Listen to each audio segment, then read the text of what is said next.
Deer learner course 504 এর আজকে একসাথে আমরা পুরো কোর্স দেখে নেব, কী কী শিখতে হবে সেগুলো দেখে নিয়েছি, যদিও তারপর আজকে আমরা আবার একটু রিভিউ করছি।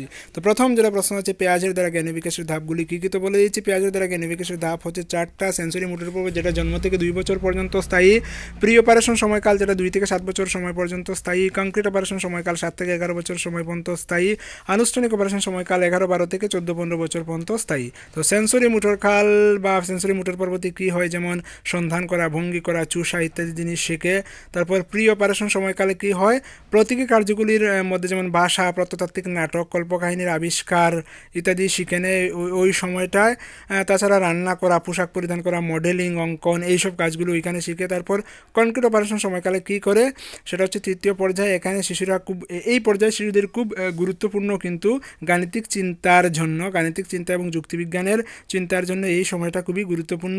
আর 4র্থ যেটা আনুষ্ঠানিক অপারেশন সময়কাল, এটা হচ্ছে গিয়ে 12 বছর বয়স পর্যন্ত। 12 বছর বয়স থেকে শুরু হয়, যেটা শিশু সেখানে পোস্ট প্রাথমিক শ্রেণীতে পড়াশোনা করে এবং মানসিক কাঠামো অর্জন করে এই সময়কালে। তো এই প্রশ্নটা কিন্তু অবশ্যই শিখতে হবে।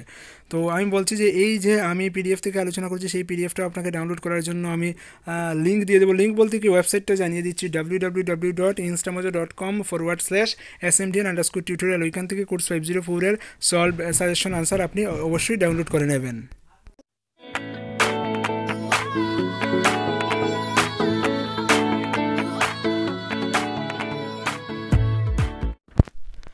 পরের যে প্রশ্ন সেটা দেখুন যে গণিত ভীতি এর কারণগুলি কী কী। আমরা জানি যে সবাই গণিতকে ভয় পায়, শিশুরা কেন কেন কেন গণিতকে ভয় পায়, তার কিছু কারণ রয়েছে। দেখুন যে গণিত সম্পর্কে পূর্বের নেতিবাচক অভিজ্ঞতা, আগের থেকেই জানে যে গণিত মানে কঠিন, এমন কিছু নেগেটিভ এক্সপিরিয়েন্স থাকে তাদের মধ্যে। তারপর অনুপযুক্ত বিদ্যালয় পরিবেশে বিদ্যালয়কে গণিতিক সমস্যা সমাধানের জন্য একটা আদর্শ ক্ষেত্র হিসেবে তোলা হয় না, সেক্ষেত্রেও গণিত শিক্ষার ক্ষেত্রে সেটা একটা কিন্তু ভয়ের কারণ। তাছাড়া হচ্ছে বাবা মা এবং শিক্ষকদের উৎসাহের অভাব, গণিত শিক্ষার ক্ষেত্রে কিন্তু এত উৎসাহ পায় না ওরা। তারপর ইতিবাচক প্রতিকৃত এর অভাব, lack of positive role model. তারপর রয়েছে লিঙ্গ ধর্মঘট বলতে কি, দেখুন যে একটা কথা প্রচলিত আছে যে মেয়েরা অঙ্ক কম বুঝে। তার মানে কি, মেয়েরা আগে থেকেই বললো, আরে বাবা আমি তো অঙ্ক পারবো না, আমি তো অঙ্ক কম বুঝি, মেয়েরা তো অঙ্ক কম বুঝে, এমন কিছু রয়েছে কারণ। তাছাড়া রয়েছে গণিত সমস্যা বিদ্যালয়ের শাস্তি হিসেবে ব্যবহৃত হয়। যখনই বাচ্চারা কোনো দুষ্টুমি করবে, তাকে একটা অঙ্ক দিয়ে দেওয়া হবে যে তুমি এটা করো, না পারলে পিঠা খাবে। তার মানে মনে হয় গণিত মানে একটা শাস্তির জিনিস। এটাও কিন্তু ওদের কাছে নেগেটিভিটি তৈরি করে। তারপর সময় মতো পরীক্ষা গ্রহণের চাপ, যেমন বিভিন্ন পরীক্ষা রয়েছে, এক্ষেত্রে ভালোভাবে গণিতটা শেখা হয়ে ওঠে না, মুখস্থ করে নেয়। তো মুখস্থ করলে কী হবে, মার্ক পাবে ঠিক, কিন্তু গণিতটা ওদের শেখা হবে না। অন্যদের সামনে ভয় খুঁজে বা মূঢ় অনুভব করা, প্রস্তুতির অভাব, সেটা হচ্ছে শিক্ষকের বিভিন্ন কারণে প্রস্তুতির অভাব হয় এবং গণিত শেখানোর ক্ষেত্রেও সেটা কিন্তু একটা গুরুত্বপূর্ণ বিষয়। তাছাড়া ছাত্রদেরও কিন্তু প্রস্তুতির অভাব হয়। এই সবগুলো কারণ মিলিয়ে কিন্তু গণিতের ভয়ের সৃষ্টি হয়ে যায়। তো এটা অবশ্যই ভালোভাবে দেখবেন। তারপর মানবতত্ত্ব প্রক্রিয়াকরণ, সেটা যদিও সাজেশনে দেওয়া হয়নি, সেটা লাগবে না। ছাত্রছাত্রীদের ক্ষেত্রে গণিত শেখায় বই তৈরির প্রধান 4টি কারণ। তো বই তৈরির কারণগুলি আমরা আগে দেখে নিয়েছি, ওইখানে আবার ছোট্ট করে আরও 4টি কারণ দিয়ে দিয়েছে, দেখে নেবেন। তারপর হচ্ছে যে আপনি কীভাবে গণিত শিক্ষণকে শিশুদের কাছে আনন্দদায়ক করবেন। তো গণিত শিক্ষণকে কিন্তু গণিতের মতো না করে যদি খেলার মাধ্যমে আমরা গণিত শেখাই, তাহলে কিন্তু গণিত শিক্ষণটা আনন্দদায়ক হতে পারে। এক্ষেত্রে আপনি নাম্বার রেস বা সংখ্যা দৌড় খেলা উদ্বোধন করতে পারেন, দেখে নেবেন সংখ্যা দৌড় কীভাবে খেলতে হয়। স্থান মূল্যের একটা খেলা রয়েছে, মানে এক কথায় খেলার মাধ্যমে যদি আমরা গণিত শিক্ষা দিই, তাহলে কিন্তু গণিতটা আকর্ষণীয় হয়ে যাবে এবং ওরা বুঝবেই না ওরা গণিত করছে, মনে করবে খেলছে, আর খেলতে খেলতে কিন্তু ওদের গণিত শিক্ষা হয়ে যাবে। তো এক্ষেত্রে সংখ্যা দৌড় করাতে পারেন, প্লেস ভ্যালু করাতে পারেন, খেলা সংযোজন করতে পারেন, মনন খেলা বা গেজিং গেম করাতে পারেন। এইসব বিষয়গুলো সুন্দরভাবে দেওয়া আছে, অবশ্যই এগুলো দেখে নেবেন। তারপর রয়েছে গণিতের বৈশিষ্ট্য বা গণিত শিক্ষণ গাণিতিক চিন্তন দক্ষতা বৃদ্ধিতে গুরুত্বপূর্ণ ভূমিকা পালন করে কীভাবে, সেটা দেখে নিতে পারেন, সেটা না দেখলেও চলবে। তারপর গণিতের প্রকৃতি আছে, গণিতের প্রকৃতিতে কিন্তু এমসিকিউ হতে পারে। গণিতের প্রকৃতিগুলো একটু ভালোভাবে দেখবেন যে গণিতের প্রকৃতি রয়েছে কী কী। এক নম্বর কোথায় জানি, এই যে 1 নম্বর গণিত হলো যুক্তিপূর্ণ, 2 নম্বর পয়েন্ট হচ্ছে গণিত হলো সাংকেতিক, 3 নম্বর পয়েন্ট হচ্ছে গণিত হলো নির্ভুল, আর 4র্থ পয়েন্ট হচ্ছে গণিত হলো গঠনের বিষয়ে পাঠ। তারপর রয়েছে নাম্বার সম্বন্ধে কিছু তথ্য, যে স্বাভাবিক সংখ্যা যেটা n set of natural number, তার চেয়ে বড় হচ্ছে হোল নাম্বার বা পূর্ণ সংখ্যা, তার চেয়ে বড় হচ্ছে সেট অফ ইন্টিজার বা অখণ্ড সংখ্যা, তার চেয়ে বড় হচ্ছে মূলদ সংখ্যা। মানে সব ন্যাচারাল নাম্বার বা স্বাভাবিক সংখ্যা সহ অন্য সংখ্যাকে বলা হয় পূর্ণ সংখ্যা, সব পূর্ণ সংখ্যা সহ আরও অন্যান্য সংখ্যাকে বলা হয় অখণ্ড সংখ্যা, সব অখণ্ড সংখ্যা সহ আরও অন্যান্য সংখ্যাকে বলা হয় মূলদ সংখ্যা। তো স্বাভাবিক সংখ্যা যেমন 1 2 3 4 5 6 7 8 9 10 ইত্যাদি, পূর্ণ সংখ্যা হচ্ছে 0 1 2 3 4 5 6 7 8 9 10 ইত্যাদি, আর অখণ্ড সংখ্যা হচ্ছে যেমন যে -1 -2 ইত্যাদি থাকবে, +1 +2 সব থাকবে। আর মূলদ সংখ্যা হচ্ছে এই সংখ্যাগুলো থাকবে, তাছাড়া ভগ্নাংশ যেগুলো আছে সেগুলো ওইখানে থাকবে। অর্থাৎ মূলদ সংখ্যা হচ্ছে সবচেয়ে বড়, তার চেয়ে কম হচ্ছে অখণ্ড, তার চেয়ে কম পূর্ণ, তার চেয়ে কম স্বাভাবিক সংখ্যা। তারপর গণিতের প্রকৃতির মধ্যে আরেকটা রয়েছে যে গণিতের লক্ষ্য হলো বিমূর্ততা। সেটা কিন্তু এমসিকিউ হয় যে গণিতের লক্ষ্য বিমূর্ত নাকি মূর্ত, তো গণিতের লক্ষ্য হচ্ছে বিমূর্ততা। তারপর সাহিত্যে গণিত কীভাবে ব্যবহার করা হয়, গণিত এবং পরিবেশবিদ্যার মধ্যে কী কী সম্পর্ক রয়েছে, এইসব বিষয়গুলো আছে দেখে নিতে পারেন। আচ্ছা, এখানে হচ্ছে গিয়ে প্রাথমিক স্তরে গণিত শিক্ষার লক্ষ্যগুলো আলোচনা করুন, অথবা গণিত শিক্ষার প্রধান লক্ষ্য এবং নির্দিষ্ট লক্ষ্যগুলি কী কী। তো গণিত শিক্ষার কিছু প্রধান লক্ষ্য রয়েছে, কিছু নির্দিষ্ট লক্ষ্য রয়েছে, সেগুলো অবশ্যই দেখতে হবে। গণিত শিক্ষার প্রধান লক্ষ্যগুলি কী কী দেখুন, যে চিন্তন এবং যুক্তি প্রয়োগের ক্ষমতা তৈরি করা বা দৈনন্দিন জীবনে গাণিতিক সমস্যা সমাধান করা, শিশুদের উচ্চতর শিক্ষার জন্য প্রস্তুত করা, শিশুদের আবিষ্কার করা, শক্তি নির্মাণ করা, এগুলো হচ্ছে গণিত শিক্ষার প্রধান বিস্তৃত লক্ষ্য বা সংকীর্ণ লক্ষ্য। আর গণিত শিক্ষার বিশেষ লক্ষ্যগুলি কী কী, বিশেষ লক্ষ্যগুলি হচ্ছে যে গণিত শিক্ষণের ভালো সূচনা নিশ্চিত করা, গণিত শিক্ষণের প্রতি ভালোবাসা, আগ্রহ এবং বিশ্বাস তৈরি করা, গণিতকে নান্দনিক দৃষ্টিতে দেখা, গণিত শিক্ষণের প্রতি রুচি এবং আস্থা তৈরি করা, অন্য বিষয়ের ক্ষেত্রে গণিতের প্রয়োগ করা, এই সব বিষয়। তো এগুলো অবশ্যই দেখে নিতে হবে। তারপর হচ্ছে যে প্রশ্নটা, বিদ্যালয়ে গণিত শিক্ষণ এবং শিক্ষণের সমস্যাগুলি কী কী।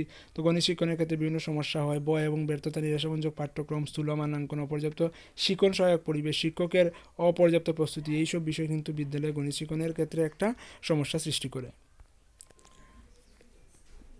তারপরে প্রশ্ন হচ্ছে, আপনার পরিপার্শ্ব থেকে উদাহরণ নির্বাচন করুন যা আপনার শ্রেণীকক্ষে গণিত শেখানোর জন্য ব্যবহার করতে পারেন। এক্ষেত্রে শিশুদের জানতে হবে শিক্ষণ এবং শিক্ষণ কর্মসূচি গ্রহণ করা যায়, শিক্ষণ উপকরণ ব্যবহার করা যায়, বিদ্যালয়ে পরিবেশ তৈরি করা যায় যাতে গণিত শিক্ষণের উপযোগী হয়, বিদ্যালয়ে বার্নার রয়েছে যেমন বিভিন্ন বস্তু, সেক্ষেত্রে আমি ইউজ করব। তারপর রয়েছে বিনোদনমূলক কার্যাবলী গ্রহণ করতে পারি, অ্যাসাইনমেন্ট ব্যবহার করতে পারি, এইসব বিষয়গুলো করে কিন্তু গণিত শিক্ষণকে আকর্ষণীয় করা যেতে পারে।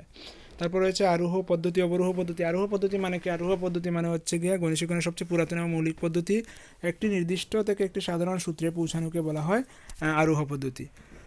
অর্থাৎ আমরা যদি একটা সূত্র তৈরি করি, কিছু উদাহরণ নিয়ে সেগুলো থেকে যদি আমরা সূত্র তৈরি করি, তাহলে সেটাকে বলা হচ্ছে আরোহ পদ্ধতি।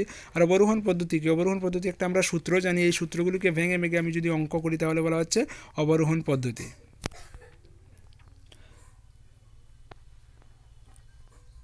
তো মুদ্রা কথা, সূত্র তৈরি করা আরোহ পদ্ধতি, সূত্র দেখে অঙ্ক করা হচ্ছে অবরোহণ পদ্ধতি। তারপর কনসেপ্ট ম্যাপ, এটা শিখতে হবে, চতুর্ভুজের একটি কনসেপ্ট ম্যাপ। দেখুন যে একটা চতুর্ভুজ হচ্ছে একটা বহুভুজ, বহুভুজের 4টি বাহু বিশিষ্ট বহুভুজকে বলা হচ্ছে চতুর্ভুজ। আবার চতুর্ভুজের যদি প্রতি জোড়া বিপরীত বাহু সমান্তরাল হয় তাকে বলা হচ্ছে সামান্তরিক। আবার চতুর্ভুজের যদি এক জোড়া বিপরীত বাহু সমান্তরাল হয় তাকে বলা হয় ট্রাপিজিয়াম। আবার সামান্তরিকের যদি প্রতিটি বাহু সমান হয় সেটা রম্বস হতে পারে। সামান্তরিকের প্রতিটি কোণ সমকোণ হলে সেটা আয়তক্ষেত্র হতে পারে। আর যদি আয়তক্ষেত্রের প্রতিটি বাহু সমান হয় সেটা বর্গক্ষেত্র হবে। রম্বসের প্রতিটি কোণ সমকোণ হলে সেটা বর্গক্ষেত্র হবে।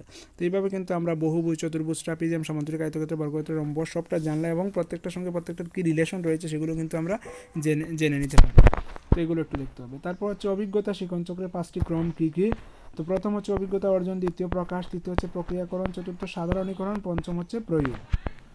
এগুলো দেখতে হবে। তারপর হচ্ছে কি 5B শিখন মডেল। বর্তমানে যে শিক্ষা পদ্ধতিতে কিন্তু 5B মডেলে শিখন দেওয়া হচ্ছে, তো 5B মডেলটা আপনাকে শিখে রাখতে হবে। প্রথম হচ্ছে এঙ্গেজমেন্ট বা সংযুক্তি করতে হবে, স্টুডেন্টকে এঙ্গেজ করতে হবে। তারপর এক্সপ্লোরেশন, সেখান থেকে অনুসন্ধান করতে হবে। তারপর হচ্ছে এক্সপ্লেনেশন, ব্যাখ্যা করতে হবে, যেগুলো অনুসন্ধান করা হলো বা যেগুলো জানলাম সেগুলোকে ব্যাখ্যা করে ওদেরকে বুঝিয়ে দিতে হবে। তারপর ইলাবোরেশন বা সম্প্রসারণ। ইলাবোরেশনের ক্ষেত্রে কী করতে হবে, যে জিনিসটা জানলো ছাত্ররা তাকে বাস্তব জীবনের সঙ্গে মিলিয়ে দিতে হবে, বাস্তব উদাহরণের সঙ্গে সংযুক্ত করে দিতে হবে।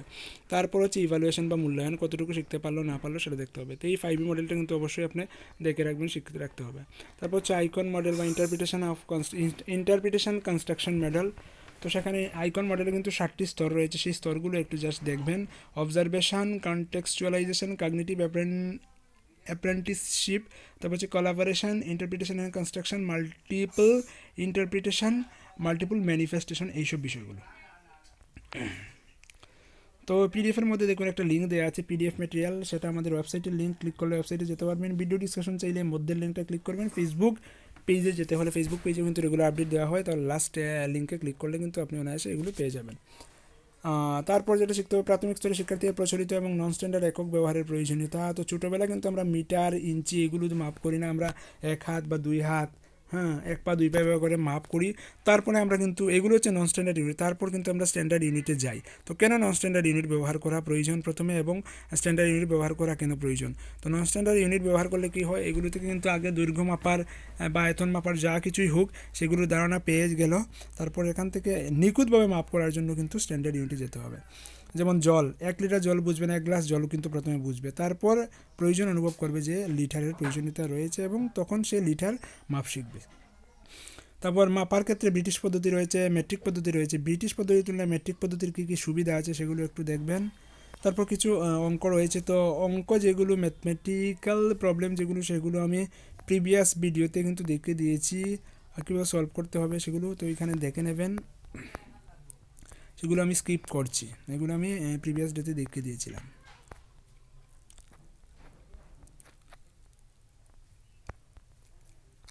তারপর গণিত শিক্ষণের সমূল্যায়ন বা পেয়ার লার্নিংয়ের গুরুত্ব কী, আচ্ছা এগুলো একটু পরে দেখবেন। বাকি যেগুলো রইল যে মুক্ত প্রশ্ন, বদ্ধ প্রশ্ন কী, এদের মধ্যে পার্থক্য, সবগুলো একটু দেখবেন। এগুলো দেখলে আমার মনে হচ্ছে যে আপনার পরীক্ষাটা ভালো হয়ে যাবে। ওকে ওকে ওকে, বাকিগুলো দেখে নেবেন। পিডিএফ থেকে পিডিএফ ডাউনলোডের লিঙ্ক আমি দিয়ে দেবো, ওয়েবসাইটের লিঙ্ক দিয়ে দেবো, এই ওয়েবসাইট থেকে ডাউনলোড করে নেবেন পিডিএফটা। ওকে, তো আশা করছি আপনাদের পরীক্ষা ভালো হবে। Keep studying and stay tuned with SMDN tutorial. Thank you.